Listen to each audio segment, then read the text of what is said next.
Welcome to this month's Drupal Meetup. I'm Scott Rigby. I work for NBC Universal.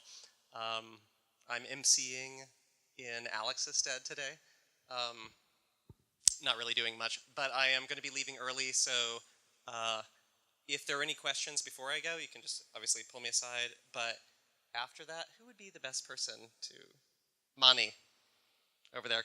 You know, if you have any questions about things that are happening that I didn't cover, ask Mani. Cool. Oh.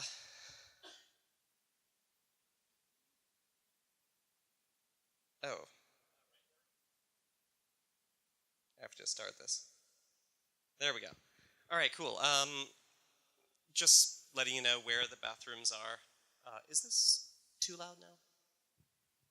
Okay, great. So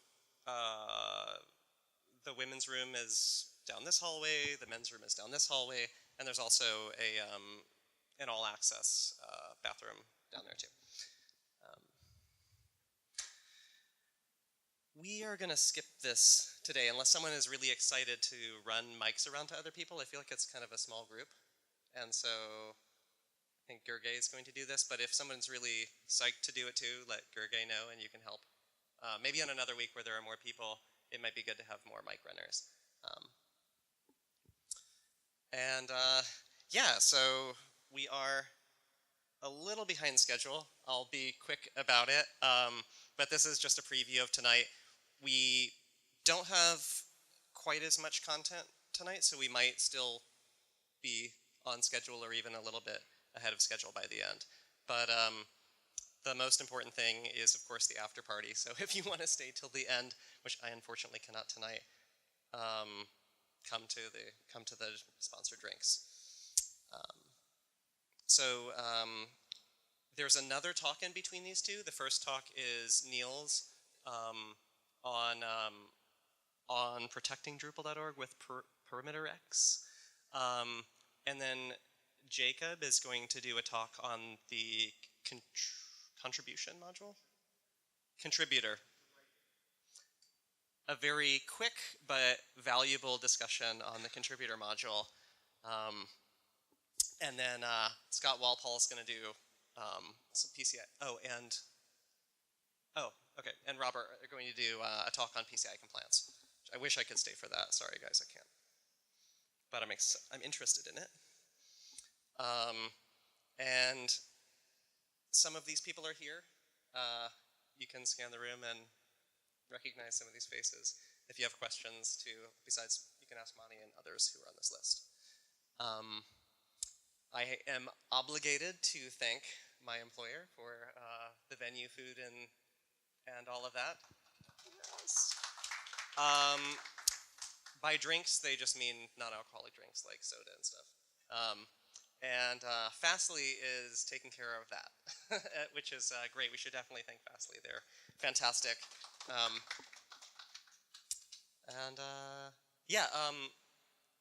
If anything is super exciting, like me up here talking right now, feel free to take my photo or not me, but whomever else, and hashtag it with Drupal NYC hashtag. And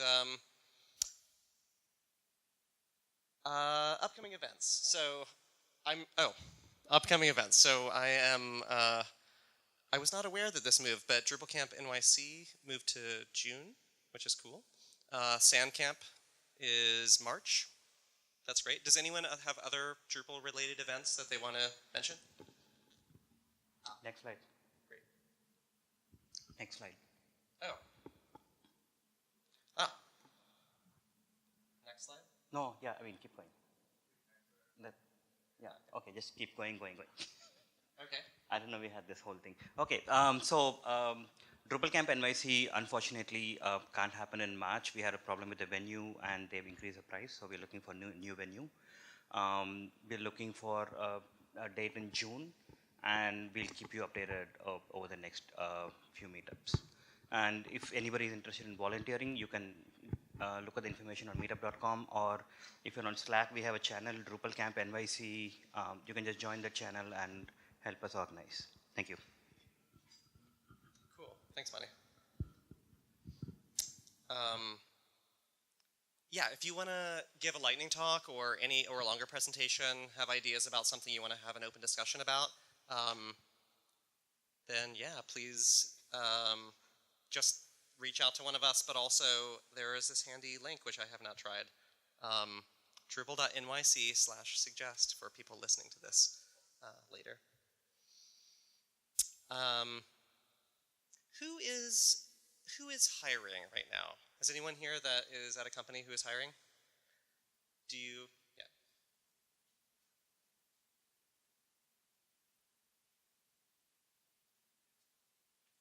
Hi. So NBC owns TV stations division. We're a relatively small group. We're responsible for local websites like NBC New York, NBC Chicago.com, etc., and Telemundo sites. We're looking for an engineer for a backend team. It's a small group. We're mostly responsible for feeds, APIs, and dealing with content. There's very small Drupal footprint, but that might be expanded. Strictly speaking, we're not looking just for Drupal expertise. Language agnostic, some DevOps experience would be great to have.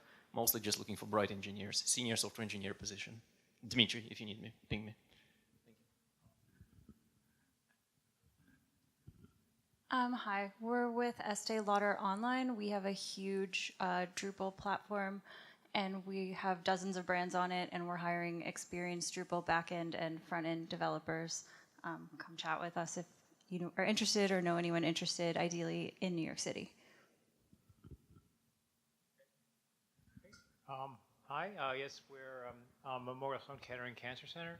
We're looking for a front-end developer on a contract basis. We're not at this time looking for agency personnel, but if someone is out here doing front-end work and would like a contract, is interested in contract work, please speak to me. Thanks, Eric. Cool. And anyone else? That was more than I thought for a rainy night. Oh, sorry. Who is looking for work? I guess I thought that was a different slide. Tough crowd. Okay. Well, I guess that's good. Anyone listening to this later will know who to reach out to. Yeah, we'll go by the equal amount of time, but there will be less people talking. Yeah, just reach out to someone next to you and introduce yourself.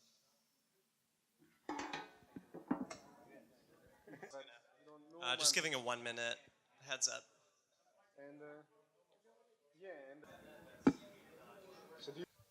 All right, hey, let's get started again.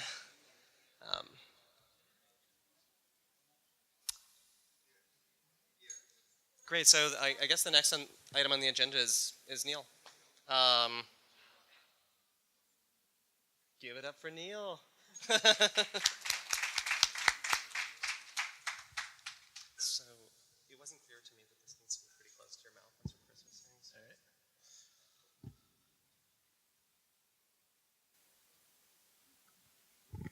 All right. Yeah, doing a relatively quick talk here, so I don't have whole slides or anything. But I'm Neil Drumm. I work on the Drupal Association's engineering team. We build Drupal.org and put on the conferences, DrupalCon in Nashville coming up in, what month is Nashville? Sometime this spring. I don't actually know when. I'm not on that team. I'm on the engineering team. But yeah, more closer to the mic. All right. And yeah, Drupal Association. My main work is building the website Drupal.org, all the services around it. We have a small engineering team, about 4 people, and I'm going to talk a little bit about what we do between our servers and your computers for serving up pages on Drupal.org. We use Fastly. Pretty happy with them. What Fastly gives us is origin shield and caching. So two layers of caching at both the edge and in Seattle, and our servers are in Oregon. So most of the requests don't actually make it through to our servers. Let's see here. Get their dashboard to update. So this is updates.drupal.org. If your site is checking for updates, if it has modules, checking to see if those are fully up to date. That is hitting this, mostly hitting fastly. For this one, we get really good hit ratio. We're basically seeing none of this traffic, maybe under 50, more under 20 requests a minute. So our servers, at least for this service, are pretty boring, pretty bored. And yeah, Fastly, we have the full VCL for the basically code to determine what can be cached. And it's almost top of the hour, so this will look a little bit more impressive then. But yeah, this 40 megabytes a second of traffic is mostly not hitting our servers. Our other services have a bit lower hit ratio. This, since update data, we can purge it. If someone makes a commit on Drupal.org, we can tell Fastly, okay, this cache is no good. Otherwise, files are cached up to a year on their servers. So that's how we can get such a high hit ratio here. And it's updates, so no one's logged in. So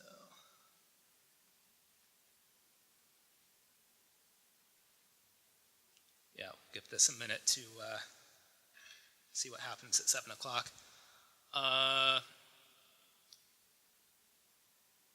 Let's see, what else can I say about Fastly?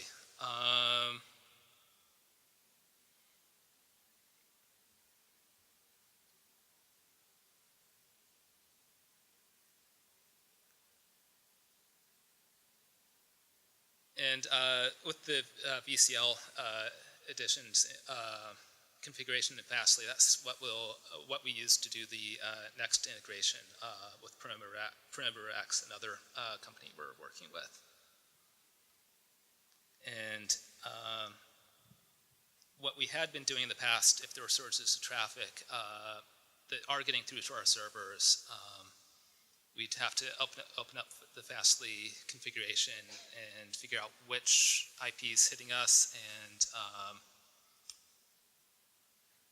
block them. It'd take about 5 minutes to handle blocking traffic we don't want, or 15, 20 minutes if we get paged in the middle of the night. So yeah, this happens about once an hour. Goes up to 10 times the traffic. Not really anything we have to worry about. This is all Fastly handling it.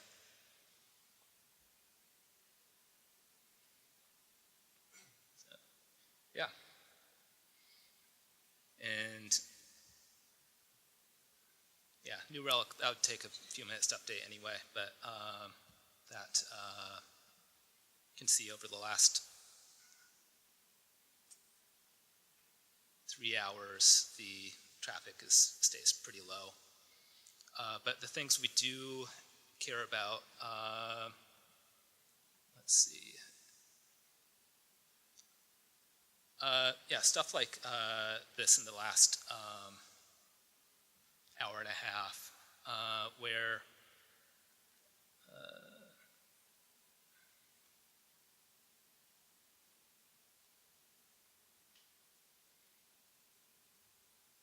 let's go back to the other view.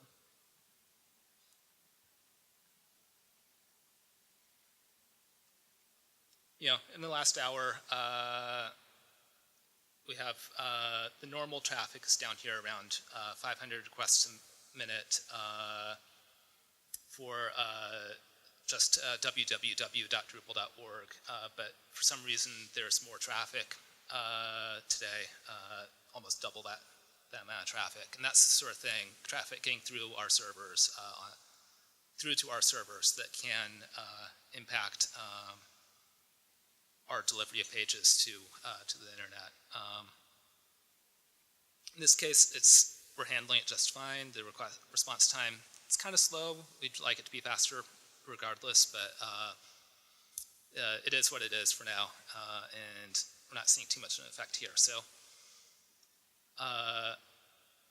in this case, we're not getting paged. We're not handling this any differently. But we'd really like to not get paged when there's floods of traffic. So that's where Perimeter X comes in. It works in two ways. There's a JavaScript embed on Drupal.org pages. They try doing some browser fingerprinting and wherever they can to uniquely identify a browser. And they also integrate into the Fastly configuration. So if you're not running JavaScript, or if you're blocking JavaScript, this particular JavaScript, they'll still know that the traffic is happening, and they have ways of blocking that in the Fastly configuration. We just turned this on maybe a week and a half ago, so we're still working with it. Some of this is not actually blocking anything right now. There's definitely some things that we want to, I don't think we're actually getting this much bad traffic. Drupal.org as a website for developers gets more weird traffic than other sites. People, leave their browsers reporting different different user agents, and it'll detect that if the user agent doesn't match up with the rest of the browser. But that's relatively normal for web developers, and we encourage people to hit our API more than a human would. So there's definitely a lot of tuning here left to go. We're not going to enable this to actually block traffic for a little while. But yeah, it tells us where it thinks there's bad traffic coming in, where it thinks there's good traffic coming in. Categorize all of the bots that it knows about. People have mentioned us 26 times in the last, I think this is 4 hours. Yeah, 4 hours on Slack, apparently. Jay Rockwitz, you are current in the last 4 hours, the 5th most active person. So yeah, their JavaScript embed, you can put in arbitrary data. We have usernames, of course, and whether a user is confirmed or not. Confirmed users, we know in our system that they shouldn't be blocked. So this is more tuning we have to do. We need to get this down to 0 before actually turning this on, because these requests probably have the legitimate reason to be hitting our servers. And yeah, really the main thing that I'm looking forward to when we do enable this is just the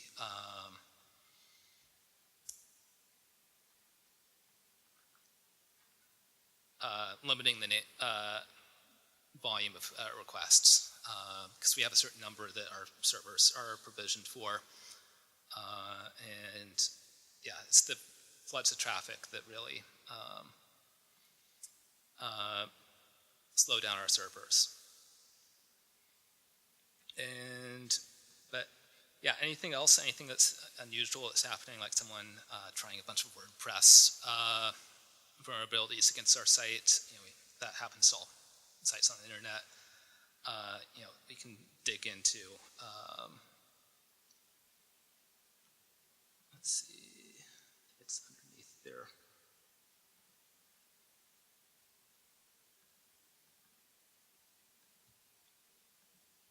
Oh, there it is. Their UI is kind of thrown together. Their backend seems more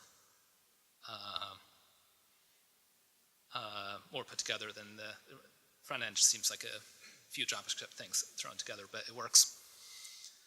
So we can drill down into like why it thinks this is a bad request. So someone in, I guess, is that MIT or no, it's not. Yeah, someone's running some sort of weird user agent. Haven't seen that before, but maybe it's the law department somewhere. So we can dig into things and figure out like, do we want to block this or not block it, or whitelist it if it was blocked. So, yeah. Yeah, I'm looking forward to be able to use this and get less pages in the middle of the night. Any questions? Yeah. Oh, Mike. Sorry.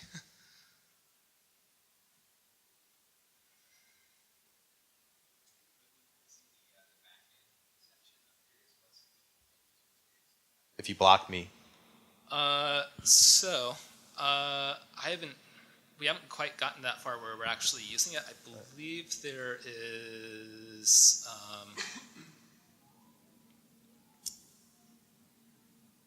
they'll give us custom pages to basically any HTML we want to deliver. You know, just like if we were delivering a 500 page, if Fastly can't get to our servers, we deliver a 500 page that's arbitrary HTML we put in.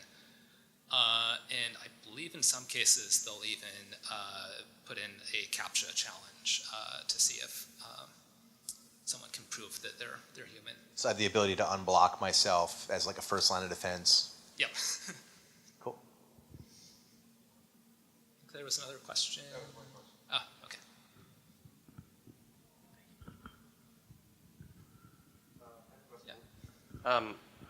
Yeah, a couple things, but one is, how long have you been experimenting with Perimeter X? Just a couple weeks, Okay. and we actually just on Sunday turned on the BCL, the configuration in Fastly. I mentioned that a couple times without saying what it was, but let's see if we can get their dashboard to load back up.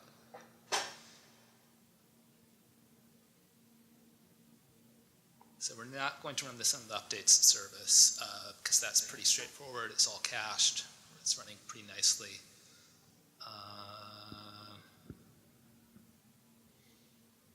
So yeah, this sort of thing is BCL. So what we would have to do before, in the past, or are still doing, is if a server's alerting, we'd have to go to our log host, figure out what is causing all the traffic, and then go put it in here to be blocked, and use their activate it. It's a pretty nice editing experience, but it's just not something you want to go through. Don't hit the red button. Yeah. Or the green button. Yeah, and I guess my second question was going to be, I learned a bit about Fastly's VCL API, which seems super cool. You said this Perimeter X integrates with Fastly. Do they have a tie to their API so that they will automatically update those for you? Is that part of the Yeah, I think the so. package? Okay. And I think they have some deeper integration with Fastly themselves. But basically, let's see, probably they send a chunk of code to drop into the VCL, and this is where it starts. They send us 4 files to add in, and this is what does the integration. Gotcha, that makes sense. And just, I'm sure most people here know what that is, but just in case you didn't, we're talking about varnish rules. Yes, ultimately. Yeah, Fastly, it's yeah. Hosted varnish, and it caches your sites, so you don't have to.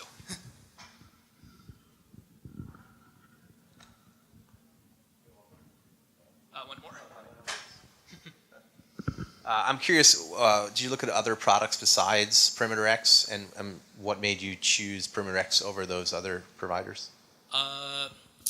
We were looking at using the Fastly's APIs directly and rigging together some rate limiting with have our log host figure out which IPs are hitting us and push those into Fastly, kind of roll our own solution. But that still would be something we'd have to maintain. And I don't know if we were looking at anything. Looked at a couple other ones, but Perimeter X, like they immediately wanted to work with us. We're a nonprofit open source project, so they're giving us a good deal. We're giving them a case study and other benefits. But yeah, and they seem pretty competent so far. Okay, can you just explain the difference between Fastly's defenses and Perimeter X? Like what additional functionality are they giving you that Fastly wasn't? So Fastly, they will still get requests through to our servers if someone's trying a bunch of WordPress vulnerabilities. That's 100 or 1,000 requests in the short amount of time that go through to our servers. And Fastly, they do have a web application firewall product, but that's another kind of just a filter. It's not actively blocking anything specific. At least I don't think Fastly says. Some of them probably do. So the unique requests paths that aren't cached, those hit our servers, and yeah, usually when we get more traffic than we expect, it's always from one IP address. We've had very few distributed attacks, and really most of these aren't attacks. They're developers who just set something to go too quickly and just send more requests than we're prepared to handle. Like the Perimeter X engineer we're working with asked us the other day that a university in the UK is sending 1,000 requests a minute to us, and we're like, okay, well, those are all for the same page. We don't know why they're doing that, but Fastly's handling it. It's fine. They can keep doing it. We did contact the university and tell them that maybe they shouldn't be doing that. But yeah, the stuff the traffic that is not cached at either layer of Fastly, that's what we want to watch out for and limit if necessary.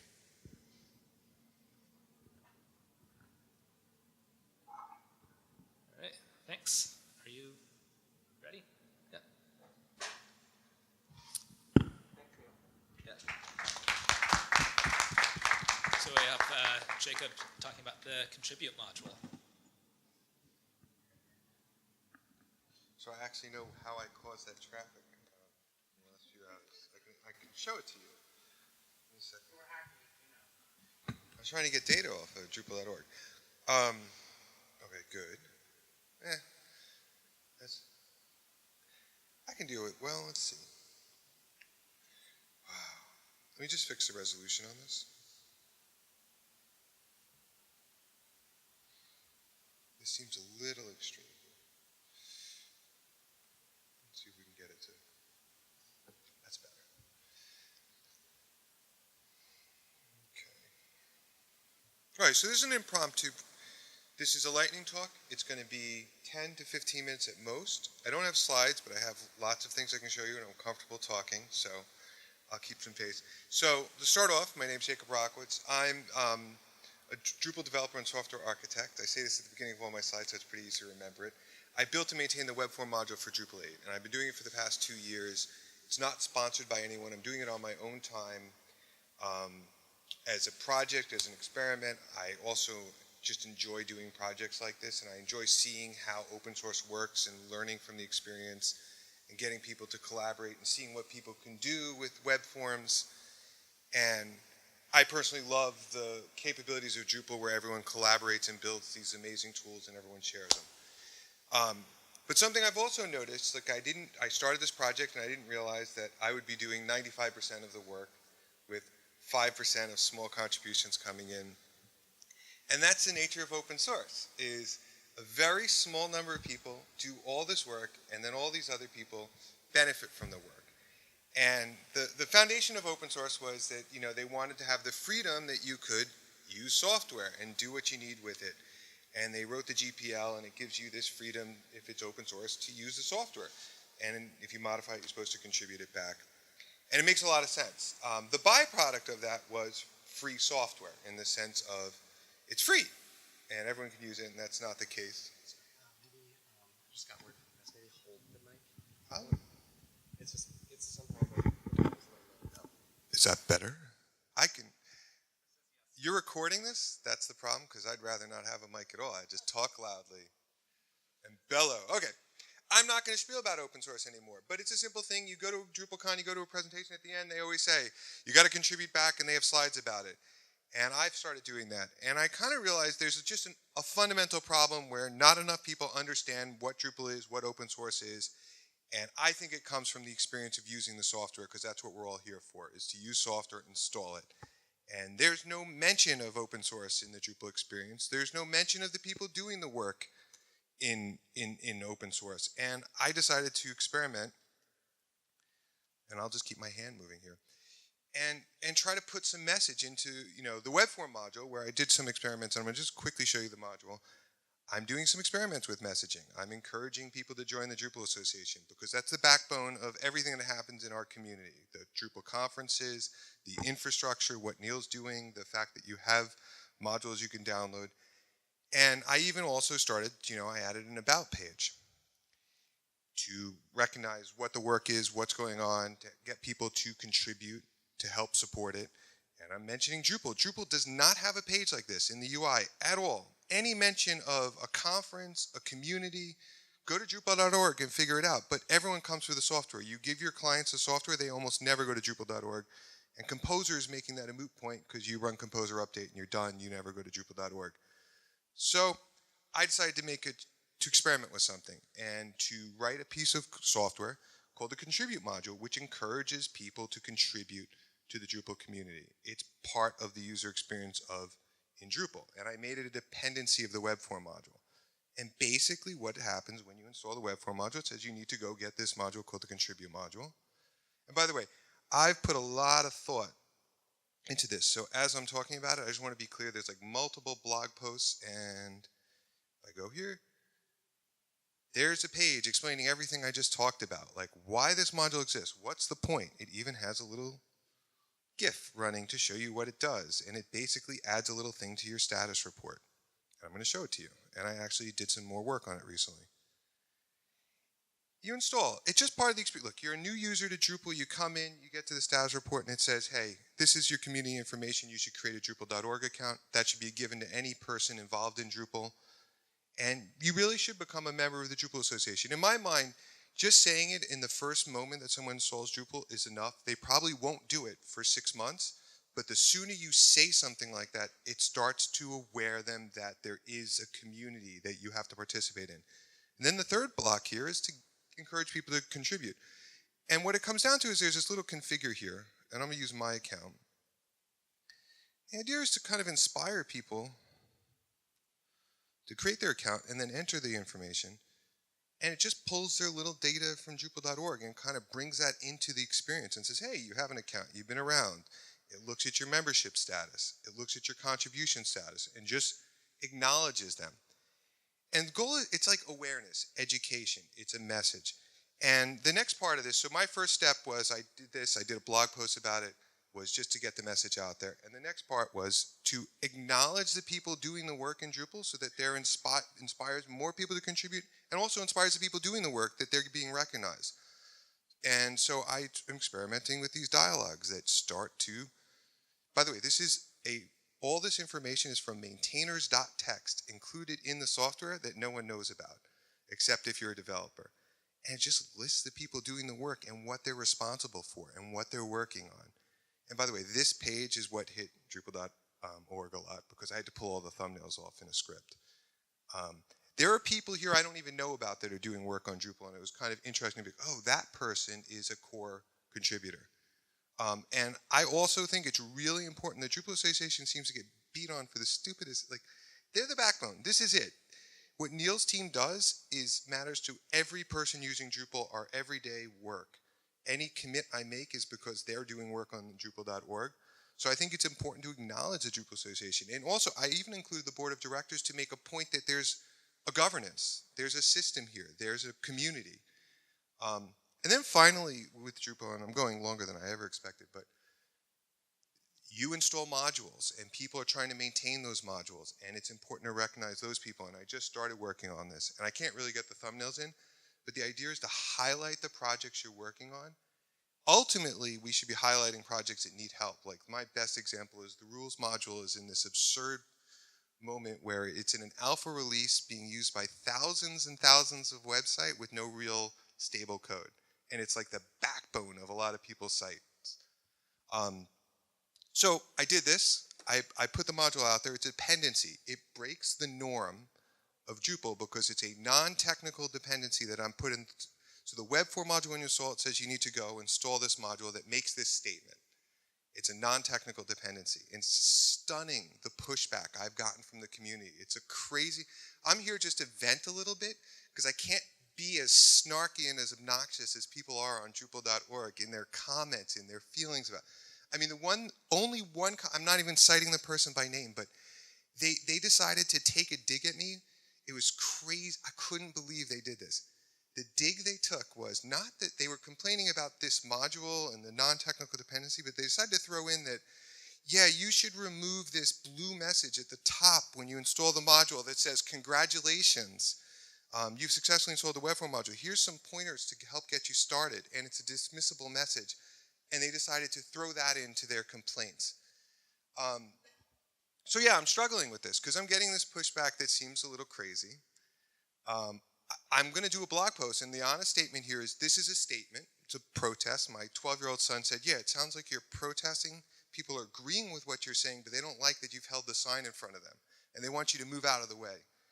And it kind of made me go, well, if the 12-year-old can figure out what I'm doing and be like, it sounds kind of reasonable that it's a protest, I should stick to it.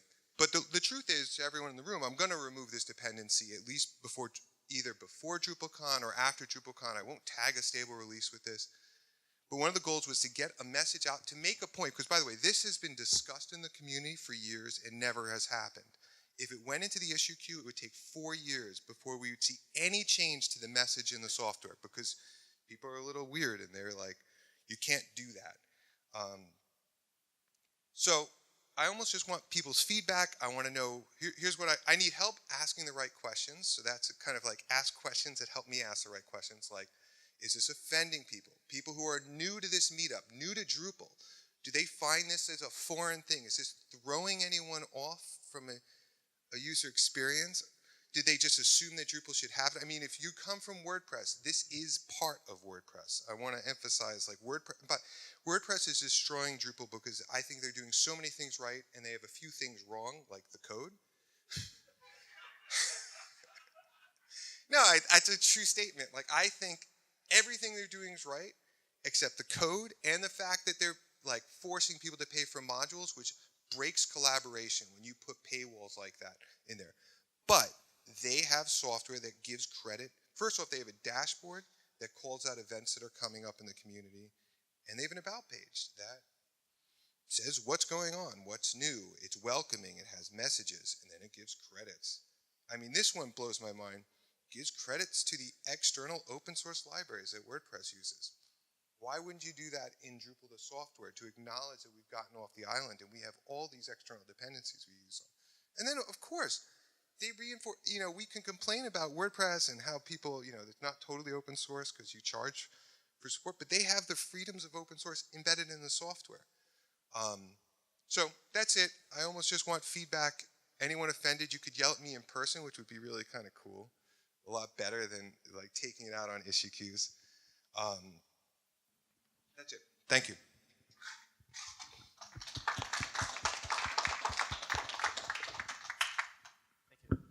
Have you brought up this as a counterpoint, as a point rather, have you brought up WordPress as an example of what other people are doing, and have you gotten any feedback, any response on that one? Not in the direct blog posts around the contribute module, but in other threads I've talked about it, and I think I'm going to have to. Like I'm now creating an obligation where I'm going to have to create a core issue about this, and I'm going to have to cite WordPress and do like, here's the problem, here's the solution, here's what's going on in other software. Yeah, it's people. You bring up WordPress, it creates a whole controversy. Like they're afraid that. I mean, people are just petrified that we're going to start charging for modules like that. Like they're adamant about that, and it creates a huge problem. Or that we're going to control something. I mean, people are blew me away that they're like, how can you ask people to join the DA?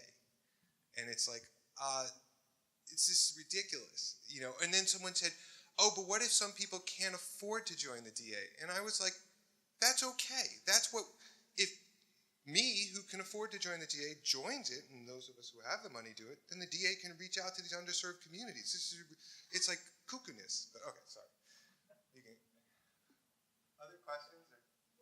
I just wanted to say that you're not crazy. This is one of the coolest things I've seen, and it should be a dependency of core. This is one of the most critical issues facing any open source project. Dries has talked about it in keynotes, the tragedy, the commons, like, ignore the haters. This is awesome. What you're doing is great, and the community needs to be encouraged to do all of the things that you're talking about, and I'd love to hear where you want to go with this, like how you're going to continue to build out the module and the features you think it needs to have. And I think I'm curious also, like, Drupal.org introduced things like leaderboards and is trying to track contributions to create similar incentives. How does this relate to those initiatives and potentially build on top of or complement that? Well, one thing I have a little problem with Drupal.org's current structure is its focus on organizations and not individuals, but individuals build the software. They work for organizations, but it's really crazy. I mean, a lot of people who work in companies do this open source work in their after hours. Some jobs will let them do it. My hope is that they'll start highlighting individuals more. It blows my mind too that on the project page there's not profile pics. That's really troubling. About the vision, one thing about the I'm kind of done because I've gotten the key messages here is like join the Drupal Association, join Drupal.org, become a member of the Drupal Association and contribute something back and acknowledge the people doing the work. And there's a limitation to what a module could do because the true message needs to come in the installer. So this is a module that even if it went into core, we'll have to have the ability to turn it off. It's okay, that's reasonable. Wait, it's like the update module. You have to have the ability to turn these things off. The installer can have this message and it's perfectly legit because any experienced Drupal person doesn't look at the installer. But that is the first impression of what Drupal is, what the community is. Out of the box initiative is also about the same concept of hand-holding and making people comfortable, but making them viable contributors to the community and not hiding our head in the sand and be like, oh no, it's free. You don't need to say it's free. You need to say you need to contribute. And then the one other thing about Dries and the tragedy of the commons, that's a great presentation of his, and I hope he can put that at the next keynote at DrupalCon Nashville because he's able to think about these problems and do the research. It's amazing, what he can come up with.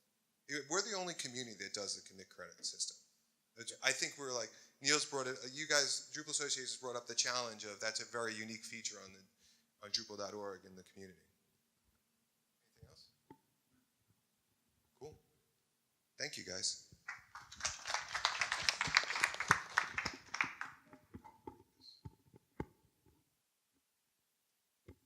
I can build great websites and can't put a mic.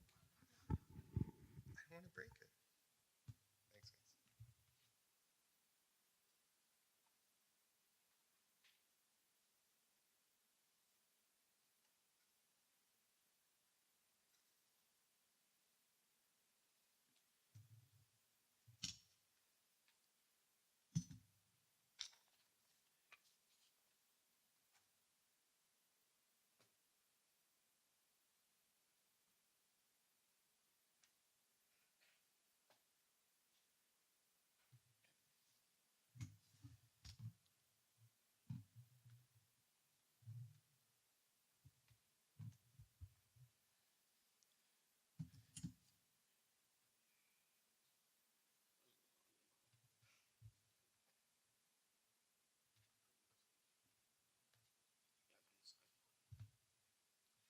standards on some side.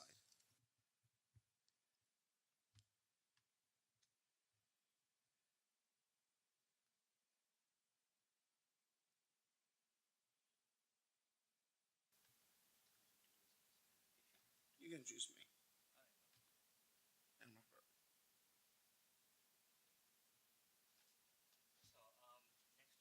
Scott and Robert, this is a second in the series of Drupal and security. Okay. So one thing that's very often forgotten about is PCI compliance. And that's the payment card industry data security standards. And this was formed to make sure that we have some safeguards on the data that we have when we take credit cards.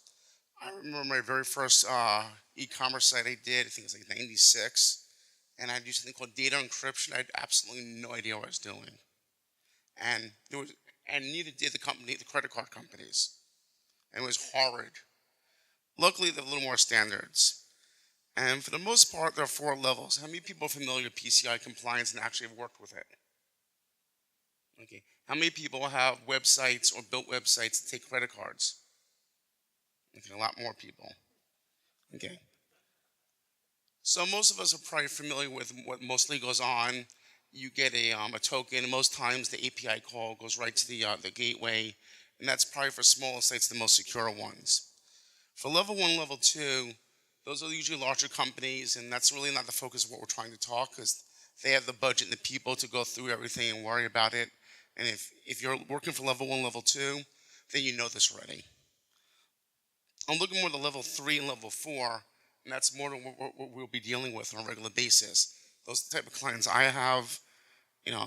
My clients would be very happy if they had 20,000 to 1 million transactions a year. They'd be ecstatic. Okay. Let me just go out of order. For some reason, this thing's doing weird things. 1 second. Okay.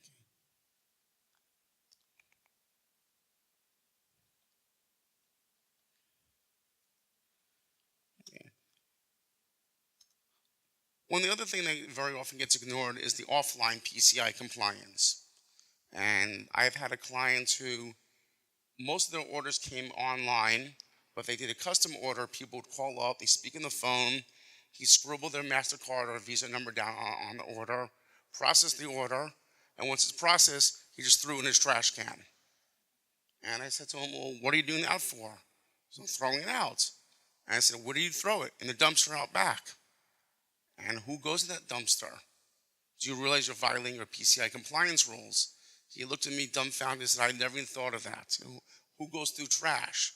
Thieves. Okay. Shredders would be a good thing to do. So the first rule is never retain your credit cards. But we know in some cases you have recurring fees. Sometimes you're doing custom work. You may not charge the full amount till you're done. So you may have to keep them somewhere. And for the most part, if you have to do that, you want to keep them physically secure. It depends how many people in your office. I have credit card numbers from my clients because sometimes they ask me to purchase items for them. So I write them in a book because no one can read my handwriting, including me. That's a form of encryption. But for the most part, I lock it in a safe at night, and I'm the only one there usually that can actually read. Okay. But the other part is restricting who processes the credit cards at your work. And I've seen many places where they leave it out in the open. I see stores doing this, and really it's a danger. I mean, I had 2 credit cards stolen from me recently. I'm not sure if they stole it from my locker at the gym or if they stole them from another store I was at. But within hours, they were used to buy high-ticket items. And luckily, I was able to stop that. But the same thing is, you go to a restaurant, you hand your credit card to them, and they disappear. What are they doing with the credit card? I was at another restaurant, and I realized the device they were using was their own device. They had a square attached, and I refused to give my credit card to them. I don't know what they're doing with it. I know what they're capturing. So you have a good policy on what you're doing inside your office, and if you're dealing with clients, to make sure they understand the policies and how important, because I'm pretty sure they don't want to be fined from $50,000 to $500,000. The next thing, of course, is the cybersecurity. at your keyboard, keeping track of your passwords, making sure they're secure. Everyone remember Ferris Bueller's Day Off? They found the password on the keyboard. People do that. You look at clients, go to places, they've written a little password on a sticky note on the computer, and you got to make sure they stop that. Okay. So the most important element in PCI compliance is the humans. We're the fallibility ones. We're the ones who make the mistakes. And what we really want to do is have a compliant validation security system. We're going to make sure we can go through everything we're doing, from getting the credit cards to people processing to the hardware, because it's an entire ecosystem. And a lot of challenges to maintain compliance because we're lazy, we like to take shortcuts. We all know the big joke is that every year they list the most commonly used password is usually password 1234. These are all the problems, and it's very hard to make sure that people follow what they're doing. And you have to emphasize the security and risk, not just the compliance. People think, I comply, that's okay. By the way, when you do a risk compliance assessment, just like HIPAA and everything else, it's good for that microsecond they did it. As soon as you say they're clear, they can be vulnerable the next minute.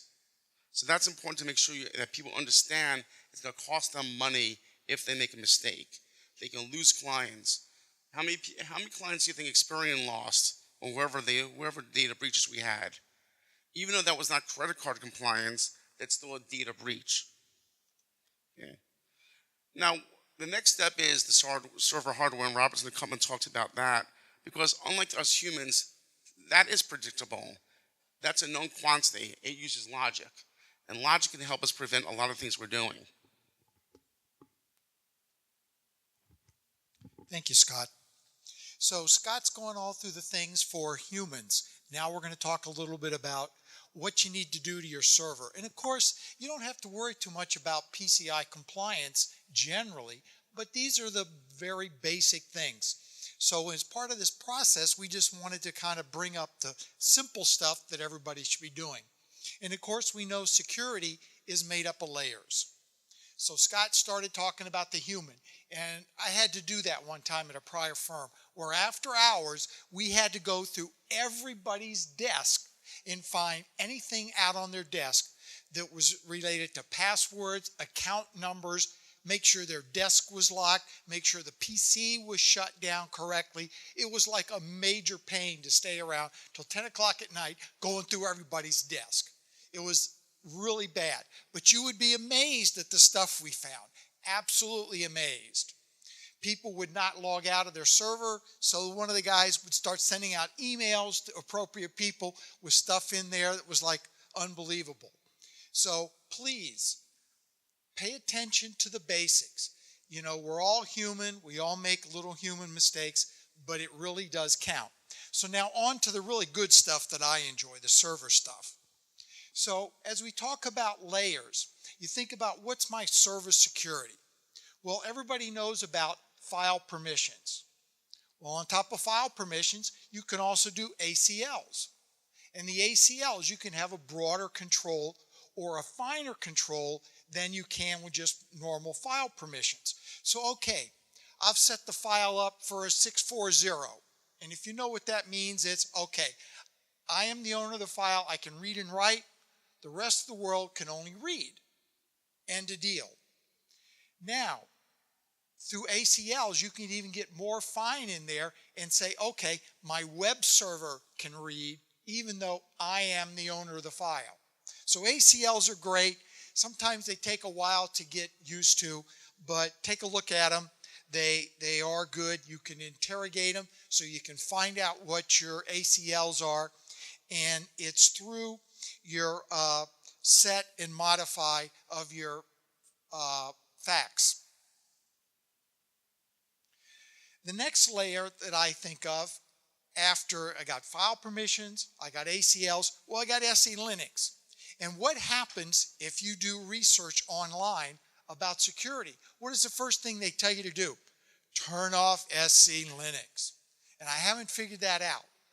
But a couple times after working with it and going through the nightmare trying to figure out what's wrong with it, I understand why they do that. But it's really not rocket science. You just sort of have to look at the notes and see what they're trying to tell you. And you can do very fine controls with it or very broad controls. So the first thing you do when you turn it on is just see if it's in enforcing mode, targeting mode. See what the mode is.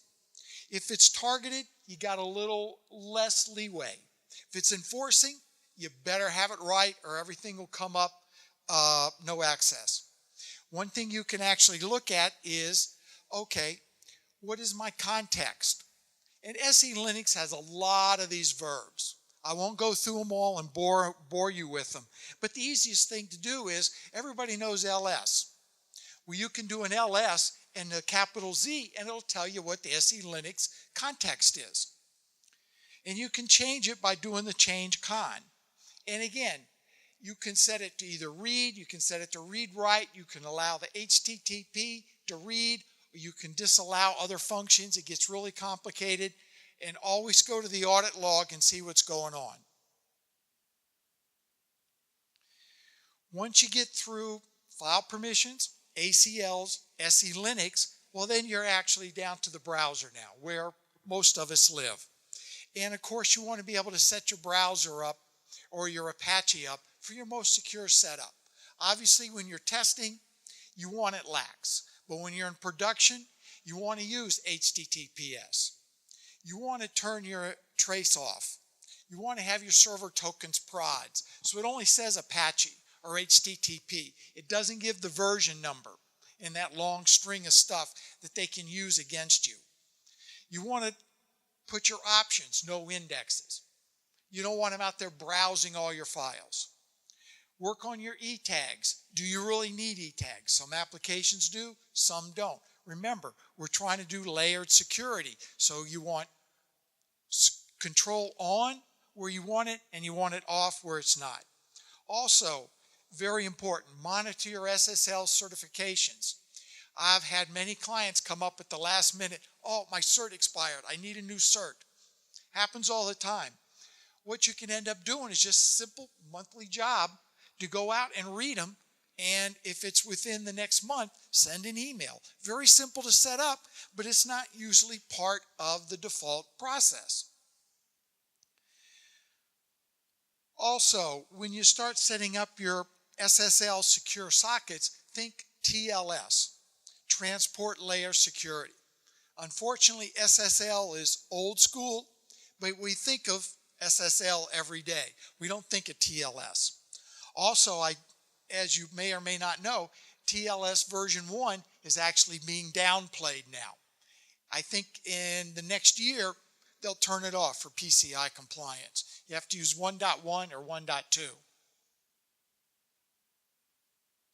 Strict transport security. This actually will give you a warning when you try to access a file that is not under the security. It can be kind of a pain to set up, but it's good to look into.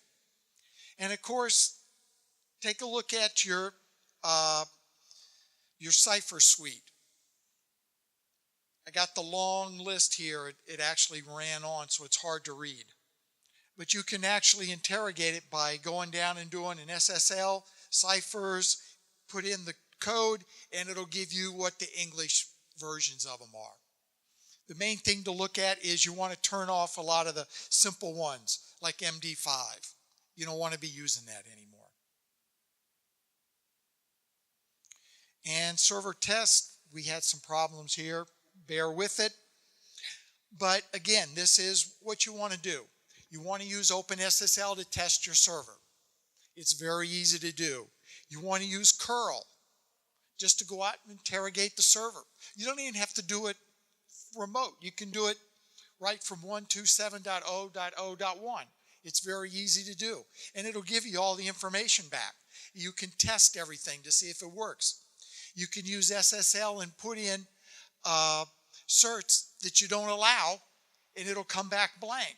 And then you can put in the certs that you want, and it'll give you a good response. So you can actually go out and do all this testing, and you don't even have to be offline. You can be right there on the server doing it. So it's very easy to do, and most of the time we never even have it in our project plans. It's got to get that code out there. We got to get the next release out there. Well, you really want to do some testing. questions on the server side? Most of it's pretty basic, but just think about it. It's what really counts in the long run. So I guess we're back to the human side with Scott. So I can tell you one thing, that when Robert secures a server, it stays secured. And we've taken over projects from other companies, and we're happy to say the servers don't go down, they don't have the problems, and that's a very good thing to have. Now, very often there's a lot of confusion. Now, Drupal is great software. We know it's good. We know it doesn't have the plugin issue that WordPress has. I'll get to that in a second. But is Drupal PCI compliant out of the box? No. And because it has nothing to do with the PCI compliant. The software itself is secure. It's a stable platform, but it's part of the equation, not the solution. But it's really some of the more important things is your gateway. That's far more important. Who are you using? While there are a few major ones like AuthorizeNet, First Data, I think this week they're called EasyPay. I've lost track of what they call themselves, that they change the name so often. I can't remember what PayPal's calls themselves because they've gone through 6 or 7 names. It's frustrating, but the big providers are not a problem. It's lots of little providers that are floating out there that build gateways, and you really don't know who they are, and you have to be able to be careful to trust them. And one client says, "Oh, I'm secure using HTTPS." I said, "No, that just tells you that your server is who you say it is, and that's really not the security." Now, before I get into recurring, I mentioned that WordPress has a problem. There's a new sinister tactic out there. The WordPress people go out and the bad people make a plugin, give it away for free, and wait for you to auto-update because all the WordPress people set everything to update automatically. And lo and behold, a couple months later, it updates with malware, including a bit mining thing and a few other things. So just because your site does not look like it's been hacked, doesn't mean it's not been hacked. Now, one of the biggest things that people have is recurring payments, and that could be a subscription or other payment things that happen month after month, or you retain the credit card like Amazon does for you. And that's hard to do because unless you have the budget to set up a separate server inside your network that doesn't see the outside world, that's your SQL server or your database server that holds it, and isolate that from everything else, it's expensive. So generally speaking, the best way, if your gateway provides a token, to use that. So you send back a token saying, this account, add this to it. So if someone does steal the token, all they can really do is charge things to your account, to your credit, and you'll find that pretty quickly because you're honest people. Okay. Other things you really have to do, though, is if you're doing recurring, is make sure you have a means to cancel, for the user to cancel and to say they don't want a subscription. And I'm saying this even though it's really not part of directly PCI compliance, it's part of the ecosystem, the credit cards. Because if you get too many chargebacks, either your discount rate will go skyrocketing or they'll just drop you because you're too much of a pain to deal with. And they're really intolerant of it, especially if you're not a big volume person. Okay. My advice would be is always avoid yearly subscriptions, go monthly, because if you give someone a yearly subscription and they cancel it on the 15th of December after the full year and they say they didn't like it, guess who's going to get charged back? You will. The credit card companies will always side with it with the consumer, almost every time. Okay. Now we're going to something that we never got to, is one of penetration testing, and what that means to a server. Want to come back to that?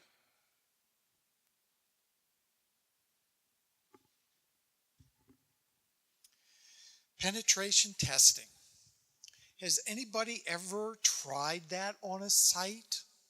Probably very few. As I mentioned earlier, what I like to do when I first set up a site in test is go through and do all the simple checks. Do all the SSL online commands. Do the curl commands. Can I get to this file way out here in the longest directory I have? Can I get to it? Does it return the right code? Just do the simple things. Once you get all that going, then you can say, okay, every time I do an update, then you've got your script. You follow your script. Okay, these are the curl tests I did. These are the OpenSSL tests I did. This is testing to see if my password in the back end still work. And once you have the script set up, then you can automate it. And good tools for testing that are, there's Ansible is very good. There's Capistrano if you're into Ruby. All these tools are available, and you can just take your scripts and sort of boilerplate them into these packages that are available, and then every time you do an update to the site, you hit return, and all the tests go, and it comes back, and you're golden. Because what we've always found is developers are great, but they also get in a hurry because they have deadlines. They call you up and say, okay, I need to push this out to the site because of X issue. It has to be resolved today. Everything always has to be resolved today. So you're the good guy, you push it out there, and the next thing you know, you've got a problem. But if you have it scripted, AKA automation, then you're able to test it as you go along, and it makes your life easier, and you don't get quite as many calls at midnight because of little stupid simple things because you forgot to put it in your script. But then you live and learn. You put it in your script for next month. So the point we're trying to get across in this whole presentation is think about the big picture. We all get involved in coding the problem of the day. You sit there and you stare at the code and you make it work, but you have to think of the big picture. What does it do for the site in the long run? Is it as secure as I can make it? Is it as easy to update as I can make it? Or is it something that's very convoluted that if an emergency fix comes up because of some issue in the wild, can I do it effectively? So the takeaway of this is always think about how you can test everything incrementally in a global scheme. Because again, we're human. So that's back to you, Scott. Thank you. I'm glad someone says I'm human. So, now the other things we went through last month was monitoring logs. It's the same thing with this. And if you notice, our security talks will blend one to the other because they're all kinds of related. It's watching the situation, knowing what's going on. And depending on who your clients or what company you work for, it depends what you have to do. Most of our clients are medium-sized businesses. They don't know the technology. They call us up for everything from insignificant, such as an image won't display, to massive, the server's down. And everything in between, and they just want it up fixed. And not all of them have the budget to hire some company to do penetration testing and do a full needs analysis. And if you look at the risk factor versus cost, it's probably not a big deal for a company that gets 1,000 transactions a month. It's probably not highly at risk versus something at 10,000 because it's a smaller target for the bad people. So other things you can do that I've thought before and I've done is I've encrypted emails and addresses. Just because if someone does get into my server and does get information, it's useless to them. Think about it. All that information is floating around. Today it's at a new client, and they have a list of potential businesses they want to go after. And they said, Scott, how can we get the email addresses and phone numbers easily? So, well, as long as I have one bit of information, I can go out and search, have bots go out, and I can assemble all the information. So realize you could assemble everything else. By the way, why whenever I use a security like my mother's maiden name, I use up a made-up maiden name, because it could be on Facebook. I don't use my real pets' names. All that's there. All people can find that. It can all be searched. Next thing is hosting solutions. Now, shared hosting is very, very, very, very, very, very bad to have if you have an e-commerce site. It's also bad because of the latest hardware thing we just heard about. And ironically, after last month's session, that night I read about it, where there's a hardware issue where they can, in a shared server, they can jump into RAM and get session information. And cheap hosting is also really bad.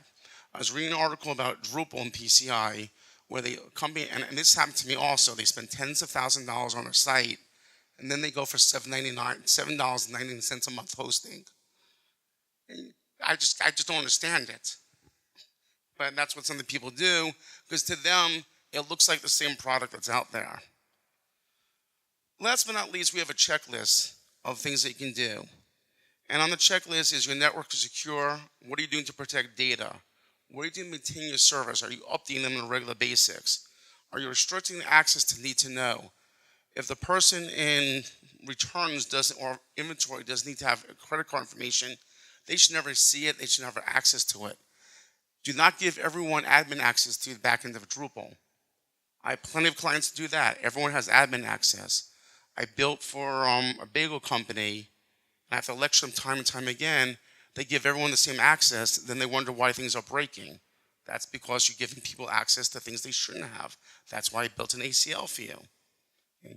Track and monitor who has access. As Robert said before, if people don't log out at night, make sure they're not logging in. I do know of a case where the janitor at night was coming in, logging onto the systems, and the janitor would come around, the cleaning crew, find open networks, and get information about clients. Okay? Maintain your policies. Don't be nice.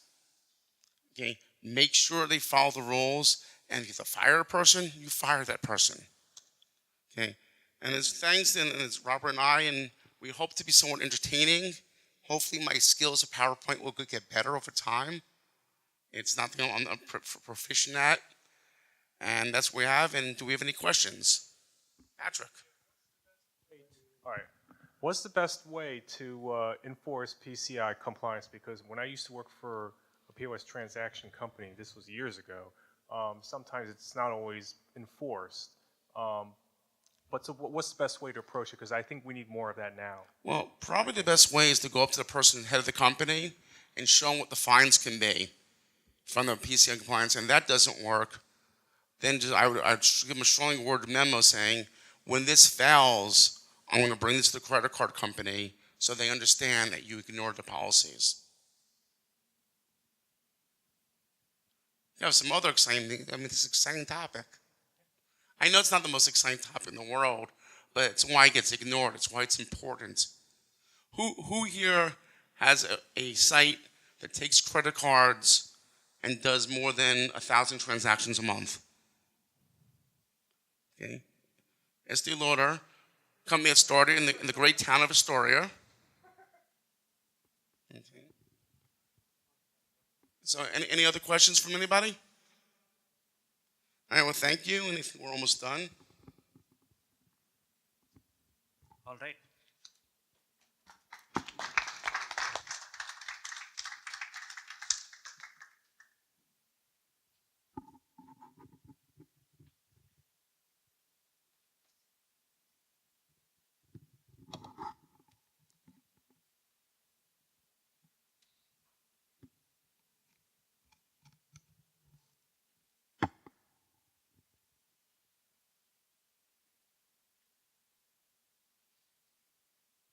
Okay, Scott had to leave early.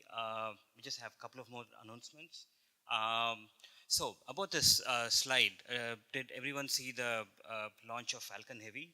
So an interesting tidbit, SpaceX.com is running on Drupal. So yeah, we should all be proud. Yeah, that's a little bit of what we contribute here that goes into this. So the next meetup is the first Wednesday of March, like always, March 7th. Next month, we have an interesting talk on translation and localization service. So do come check it out. And if anyone is interested in speaking, that's a link, drupal.nyc/suggest. And if you'd like to hear a particular topic, you can also suggest and we'll find someone to speak on that topic. So with that, that's the end of the February meetup. Thanks for coming. See you all at the after party at Bill's Bar.